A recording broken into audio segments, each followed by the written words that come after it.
Hello and welcome to SPMIS Academy. Today we'll analyze important newspaper articles of 23rd November 2024. Please note you can download the PDF version of today's newspaper analysis by clicking the link given in the comment section. This is the list of the topics that we'll be covering from today's newspaper. The first article is about Second India CARICOM Summit.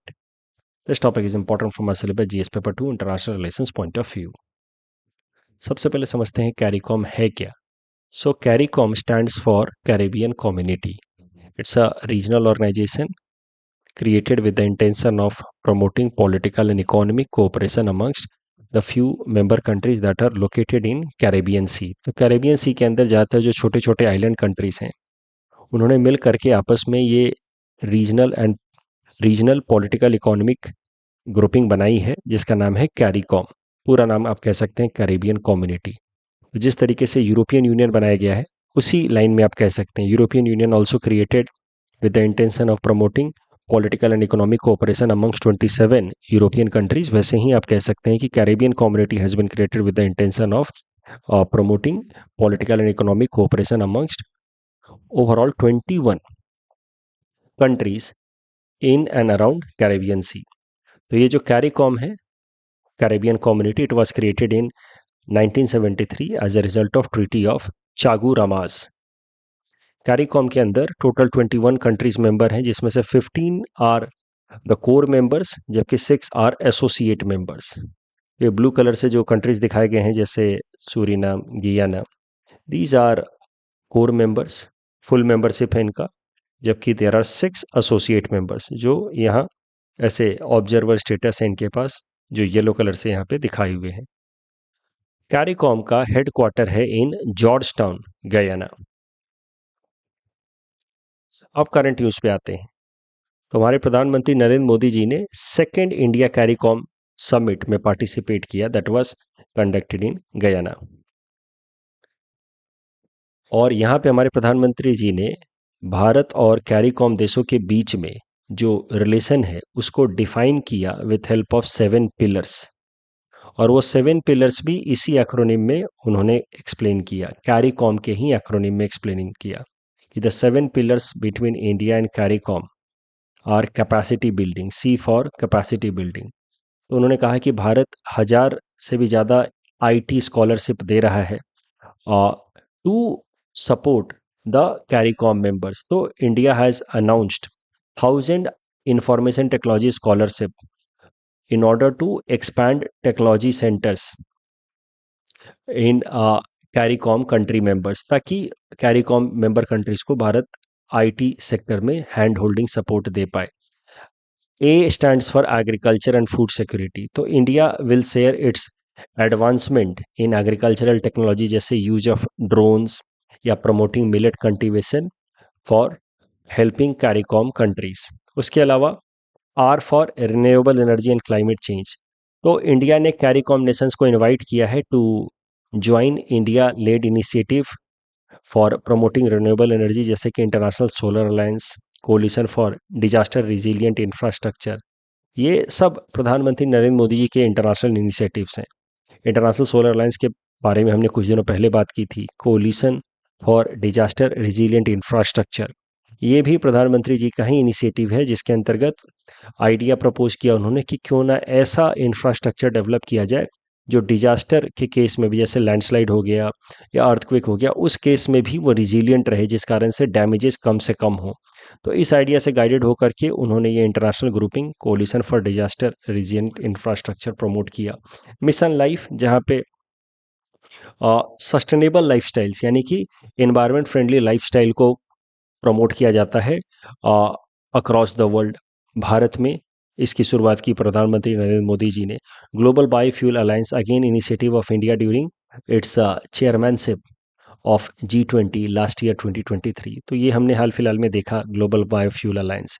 तो ये तमाम जो भारत के initiatives हैं climate change से निपटने के लिए उसमें भारत ने इन्वाइट किया है CARICOM मेंबर कंट्रीज को पार्टिसिपेट करने के लिए.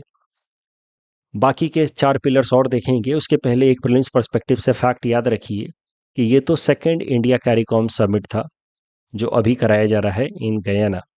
The first India CARICOM summit was held in 2019 in New York. CARICOM और भारत के संबंधों को जो प्रधानमंत्री जी ने 7 पिलर्स की मदद से एक्सप्लेन किया, तो उसमें I stands for innovation and technology. तो भारत इनोवेशन और टेक्नोलॉजी में मदद करेगा CARICOM कंट्रीज़ की, ताकि वो अपने आप को ज़्यादा से ज़्यादा अपग्रेड कर पाएँ। तो जैसे भारत में स्टैक इंफ्रास्ट्रक्चर क्रिएट किया गया है फॉर डिजिटल पब्लिक प्लेटफॉर्म्स, वैसा ही भारत मदद करेगा CARICOM कंट्रीज़ को उनके देशों में स्टैक इंफ्रास्ट्रक्चर डेवलप करने के लिए, in order to fulfill the fourth pillar, that is I for innovation and technology pillar. तो इनोवेशन एंड टेक्नोलॉजी पिलर में जैसे भारत के अंदर स्टैक इंफ्रास्ट्रक्चर है, वैसे ही CARICOM में स्टैक इंफ्रास्ट्रक्चर डेवलप किया जाएगा। तो क्या है स्टैक इंफ्रास्ट्रक्चर, वो भी एक बार देख लेते हैं।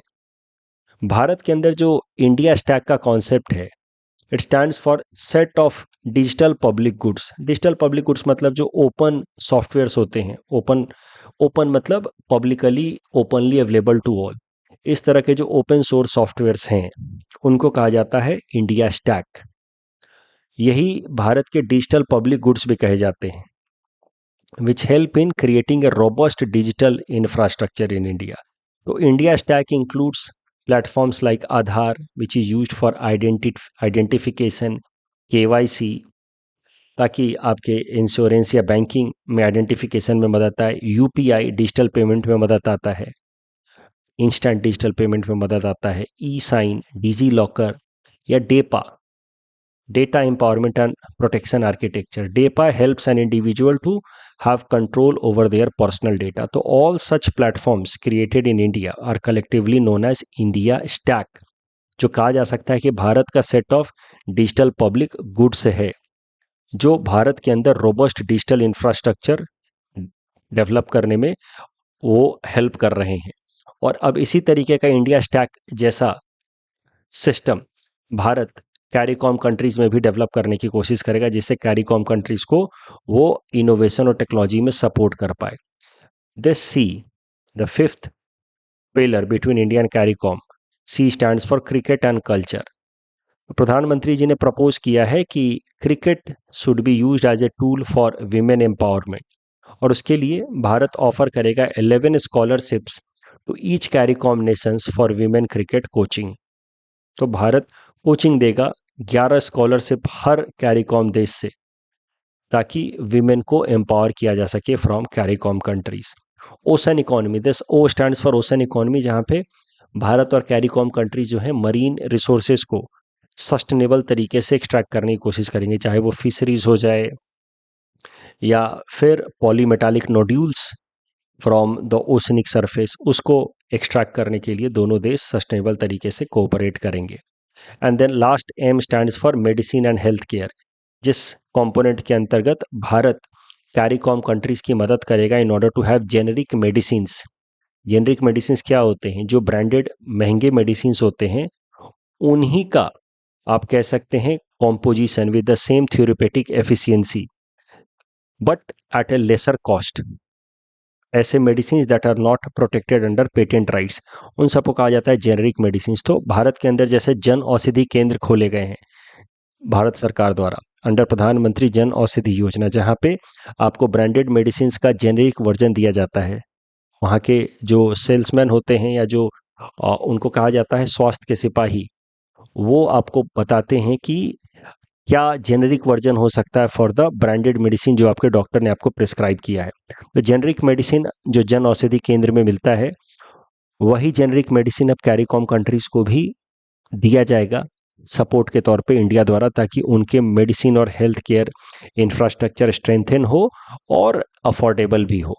तो ये भारत और CARICOM देशों के बीच में 7 पिलर्स प्रधानमंत्री नरेंद्र मोदी जी ने प्रपोज किए हैं। ये भी देख लेते हैं कि why CARICOM countries are important for India. So CARICOM countries are set of developing countries only.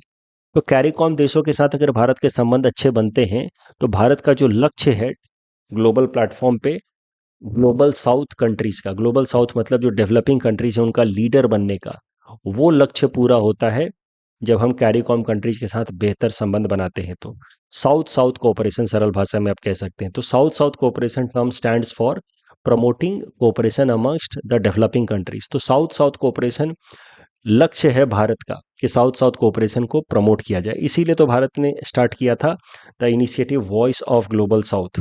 तो साउथ साउथ कोऑपरेशन का लीडर बनने का जो लक्ष्य है भारत का, उसमें कैरिकॉम कंट्रीज के साथ भारत के अच्छे संबंध हेल्पफुल हो सकते हैं।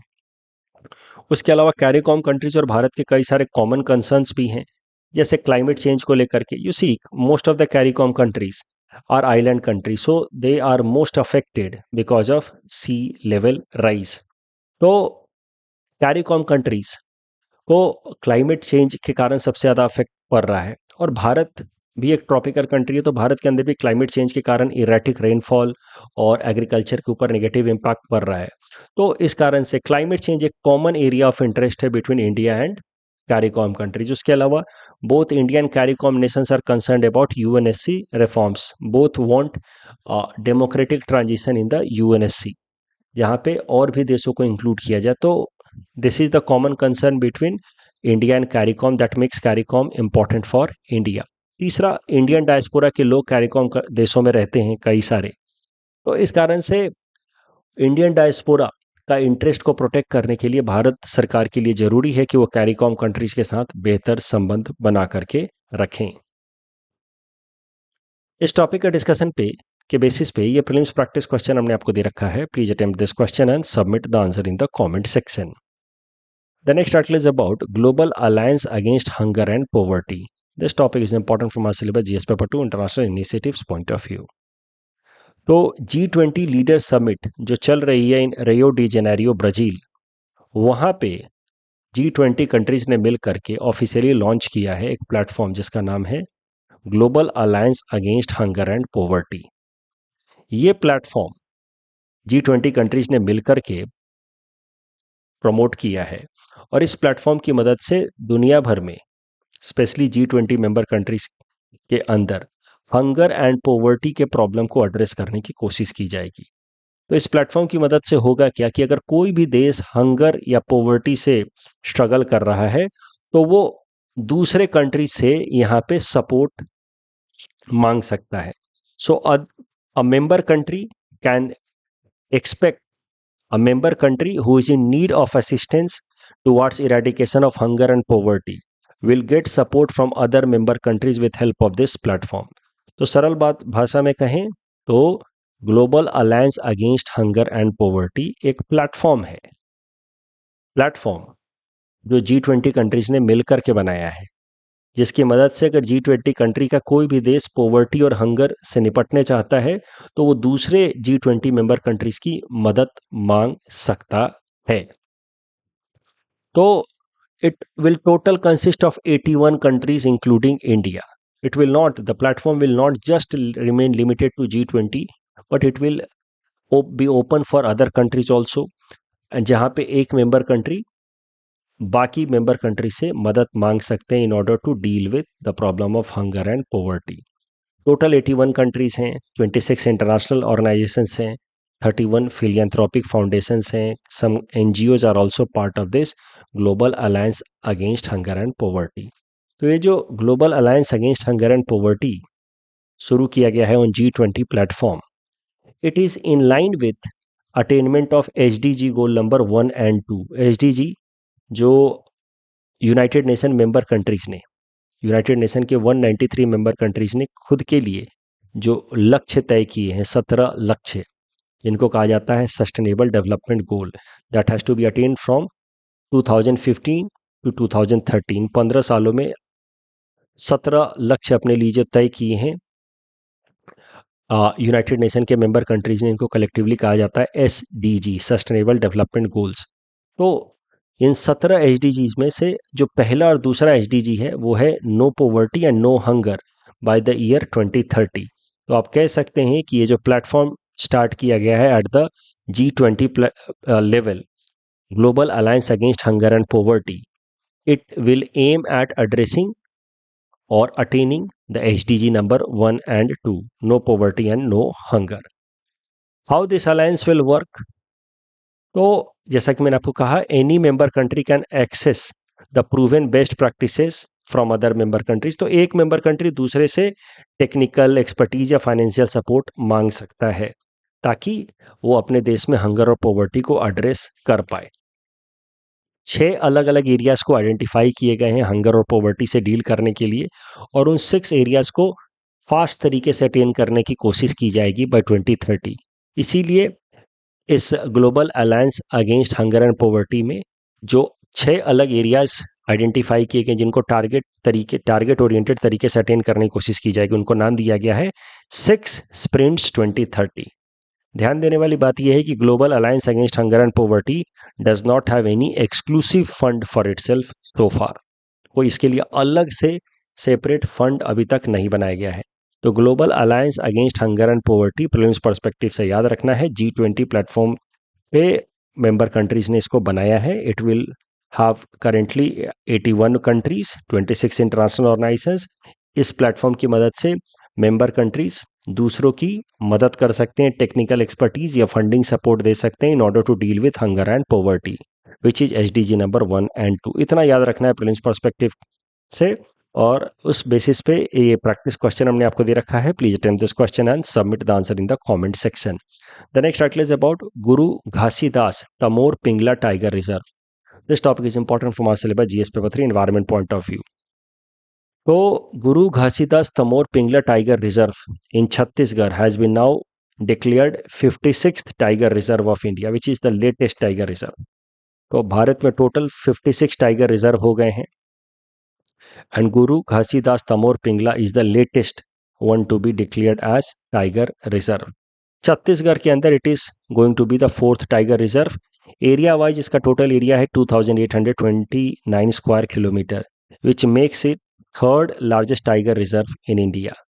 First tiger reserve as far as overall area is concern is Nagarjuna Sagar Srisailam tiger reserve, which is in Andhra Pradesh. दूसरा सबसे बड़ा टाइगर रिजर्व भारत के अंदर एरिया वाइज है अमराबाद टाइगर रिजर्व इन तेलंगाना। तो सबसे जो बड़ा टाइगर रिजर्व है एरिया वाइज वो ये है नागार्जुन सागर श्रीसाइलम, ये है आंध्र प्रदेश में, और थोड़ा सा इसका हिस्सा तेलंगाना में है। और दूसरा सबसे बड़ा टाइगर रिजर्व भारत के अंदर है वो है अमराबाद में, ये पूरी तरह से तेलंगाना में है। और अब तीसरा सबसे बड़ा टाइगर रिजर्व आ रहा है छत्तीसगढ़ में। तो ये छत्तीसगढ़ वाला टाइगर रिजर्व कहीं यहाँ पे होगा। बांधवगढ़ टाइगर रिजर्व जो मध्य प्रदेश का टाइगर रिजर्व है ये, और पलामू टाइगर रिजर्व जो झारखंड का टाइगर रिजर्व है, उसके बीच में कहीं पे यहाँ पे ये 56th टाइगर रिजर्व आ रहा है छत्तीसगढ़ का। अब डिक्लेयर कर दिया गया है गुरु घासीदास तमोर पिंगला टाइगर रिजर्व। तो आप कह सकते हैं कि ये बांधवगढ़, गुरु Ghasidas and Palamu tiger reserve ये मिल करके एक पूरा कंटिगुअस जोन बनाएंगे टाइगर हैबिटेट से संबंधित। So this Guru Ghasidas, Bandhavgarh tiger reserve and Palamu tiger reserve forms a contiguous habitat of tigers in India। Bandhavgarh, Guru Ghasidas and Palamu, सारे टाइगर रिजर्व्स पे एक बार नजर दौड़ा लीजिएगा। असम वाले ज्यादा इंपॉर्टेंट हैं। तो असम के अंदर जो टाइगर रिजर्व्स हैं मानस, नामेरी, ओरांग, काजीरंगा, तो ये 4 टाइगर रिजर्व्स जो इनसे संबंधित डेटा मैंने आपको पूरी तरह से दे रखा है। ये मैंने लिया है data national tiger conservation authority के वेबसाइट से। तो इस डेटा को सबसे ऑथेंटिक माना जा सकता है, क्योंकि एरिया को लेकर के थोड़ा बहुत कन्फ्यूजन रहता है। तो कौन से साल में टाइगर रिजर्व बनाया गया असम के? मानस सबसे पुराना टाइगर रिजर्व है। और ध्यान देने वाली बात यह है कि टाइगर रिजर्व्स के एरिया को लेकर के डिस्प्यूट इसलिए रहता है क्योंकि टाइगर रिजर्व का एक होता है कोर एरिया जहां पे no human activity is allowed, and core area generally part of national park या वाइल्ड लाइफ सेंचुरी। तो जनरली किसी नेशनल पार्क या वाइल्ड लाइफ सेंचुरी को टाइगर रिजर्व डिक्लेयर किया जाता है, तो उसका कोर एरिया उस टाइगर रिजर्व का भी कोर एरिया होता है। तो कोर एरिया अलग होता है, और उसके साथ जो सराउंडिंग एरिया होता है बफर एरिया, जहाँ पे limited human activities are permitted, जैसे कि ग्रेजिंग या फिर सस्टेनेबल रिसोर्स यूज, ये सब अलाउ किया जाता है। तो कोर एरिया और बफर एरिया को मिलाकर के होता है टोटल एरिया। तो अगर असम के अंदर बात की जाए तो टोटल एरिया में सबसे बड़ा है मानस, बट कोर एरिया में सबसे बड़ा है काजीरंगा। ये ध्यान देने वाली बात ये है। और सबसे पुराना टाइगर रिजर्व है मानस, सबसे नया टाइगर रिजर्व है ओरांग। अब टाइगर रिजर्व्स भारत में स्टैब्लिश कैसे होते हैं, प्रोसेस क्या होता है, वो भी जरा देख लेते हैं। तो tiger reserves in India are established under project tiger. Project tiger जो एक सेंट्रल स्पॉन्सर्ड स्कीम है, भारत सरकार की scheme, that was launched in 1973 with the intention of conserving tigers in India. तो प्रोजेक्ट टाइगर के अंतर्गत टाइगर रिजर्व्स बनाए जाते हैं जो नेशनल पार्क या वाइल्ड लाइफ सेंचुरी के कोर एरियाज में स्टैब्लिश किए जाते हैं। टाइगर रिजर्व बनाने के लिए सबसे पहले state government in consultation with forest official proposes an area to be declared as tiger reserve. फिर ये जो प्रपोजल है ये जाता है to national tiger conservation authority, which is a body again created with the intention of conservation of tigers. तो national tiger conservation authority के पास स्टेट गवर्नमेंट का ये प्रपोजल जाता है कि हम इस पर्टिकुलर एरिया को, जैसे छत्तीसगढ़ ने एक नया टाइगर रिजर्व बनाया, तो कैसे बना होगा ये गुरु घासीदास तमोर पिंगला टाइगर रिजर्व। छत्तीसगढ़ की सरकार ने पहले प्रपोजल भेजा एनटीसीए को, नेशनल टाइगर कंजर्वेशन अथॉरिटी को। नेशनल टाइगर कंजर्वेशन अथॉरिटी फिर वो एरिया को इवैल्यूएट करती है, उस प्रपोजल को इवैल्यूएट करती है कि क्या वो सारे कंडीशंस मीट कर रहा है कि नहीं मीट कर रहा है as per the requirements of wild life protection act of 1972। एक बार जब एनटीसी अप्रूवल दे देता है कि हाँ ठीक है, ये particular area wild life protection act 1972 के अंतर्गत जो रिक्वायरमेंट्स है टाइगर रिजर्व स्टैब्लिश करने के वो पूरा करता है, तो उसके बाद state government ultimately issues a notification to declare an area as tiger reserve and state government establishes tiger reserve under the law wildlife protection act of 1972। तो ध्यान देने वाली बात पीटी पर्सपेक्टिव से यह है कि टाइगर रिजर्व्स बनाए जाते हैं एज पर प्रोजेक्ट टाइगर। कानून इसके लिए है wild life protection act 1972। Tiger reserves बनाए जाते हैं by state government but only after getting approval from national tiger conservation authority. इस डिस्कशन के बेसिस पे प्रीलिम्स प्रैक्टिस क्वेश्चन हमने आपको दे रखा है। Please attend this question and submit the answer in the comment section. Tiger reserves के ऊपर मैंने ये मेंस प्रैक्टिस क्वेश्चन दे रखा है, सिंपल सा ही प्रैक्टिस क्वेश्चन है 10 मार्कर का। अब मैं ज़्यादा बड़े कठिन सवाल नहीं दूंगा मेंस में, आप लोग लेकिन डेली एक एक आंसर जरूर लिखते रहना जब तक एपीएससी का एग्जाम का नोटिफिकेशन नहीं आ जाता, तब तक keep writing at least one answer daily. तो लेकिन छोटे छोटे ही प्रश्न मैं दूंगा कि ताकि आप डेली प्रैक्टिस कर पाओ। Next topic is about global energy efficiency alliance. This topic is important for my syllabus GS paper 3 environment point of view. तो यूएई ने कॉन्फ्रेंस ऑफ पार्टी नंबर 29 जो चल रही है of United nation framework convention of climate change, वहां पे एक platform launch किया जिसका नाम है ग्लोबल एनर्जी एफिशिएंसी अलायंस। इस ग्लोबल एनर्जी एफिशिएंसी अलायंस का लक्ष्य है कि डबल करे, to double the global energy efficiency by 2030। Energy efficiency होता क्या है? कम बिजली की रिक्वायरमेंट पे जब काम होता है, same output with lesser power requirement, तो हम लोग कहते हैं कि ये एनर्जी एफिशिएंट एक्टिविटी है। फॉर एग्जांपल हम लोग बोलते हैं ना 5 स्टार रेटेड एसी है, तो मतलब एनर्जी एफिशिएंट एसी है, it will require lesser power और its power consumption will be less. तो दुनिया भर में अगर ग्लोबल एनर्जी एफिशिएंसी प्रमोट होगी तो इससे क्या होगा? पावर जब एफिशिएंसी बढ़ेगी तो पावर कंजम्पशन कम होगा, जब पावर कंजम्पशन कम होगा तो फिर हमें उसके लिए कम कोल बर्न करना होगा टू जनरेट पावर, जिससे फिर ग्रीन हाउस गैस इमिशन कम होगा। तो energy efficiency directly will help in addressing the problem of climate change and global warming. तो इसी लक्ष्य से गाइडेड होकर के यूएई ने conference of party number 29 of UNFCCC में लॉन्च किया है ग्लोबल एनर्जी एफिशिएंसी अलायंस, जिसके अंतर्गत लक्ष्य रखा गया है कि एनर्जी एफिशिएंसी को डबल कर दिया जाएगा बाय 2030। यानी कि जितना काम अभी हो रहा है, पावर की जितनी रिक्वायरमेंट है उससे लेस पावर रिक्वायरमेंट से भी सेम आउटकम निकल पाए, दैट वुड बी द, उससे हाफ पावर रिक्वायरमेंट से भी सेम आउटकम निकल पाए, तब कहा जाएगा कि ग्लोबल एनर्जी एफिशिएंसी रेट जो है वो डबल हो गया है।